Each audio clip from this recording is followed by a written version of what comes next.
కురుక్షేత్ర మహాయుద్ధంలో ఎవరూ చెప్పని ఒక మహావీరుడి కథ ఉంది.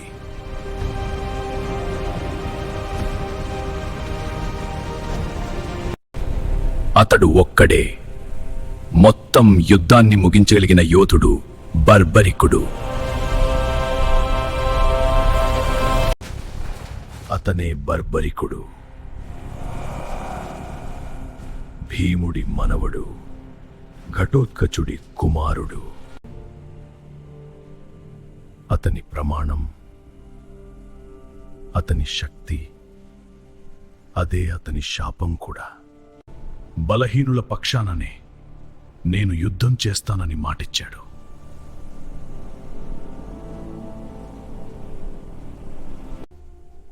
యుద్ధానికి ముందు శ్రీకృష్ణుడు అతన్ని పరీక్షించడానికి వచ్చాడు.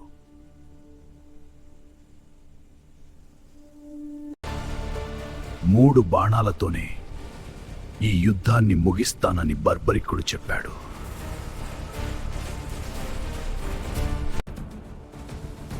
అతని బాణాలు కనిపించని దానిని కూడా విడిచిపెట్టలేదు. అప్పుడు కృష్ణుడు గ్రహించాడు, ఇతను యుద్ధంలో ఉంటే యుద్ధం ఎప్పటికీ ముగియదు. అందుకే కృష్ణుడు అతనిని అడిగాడు, అత్యంత పెద్ద త్యాగం.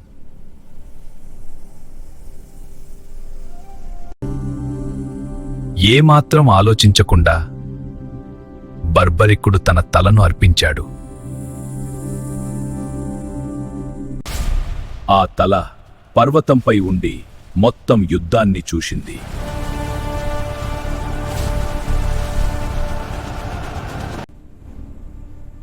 యుద్ధం ముగిసిన తర్వాత పాండవులు ప్రశ్నించారు, నిజంగా ఈ యుద్ధంలో ఎవరు గెలిచారు? అప్పుడు బర్బరికుడు చెప్పాడు, నాకు కనిపించింది ఒక్క కృష్ణుడే ప్రతి చోట. శక్తి కాదు, దైవ సంకల్పమే గెలుస్తుంది.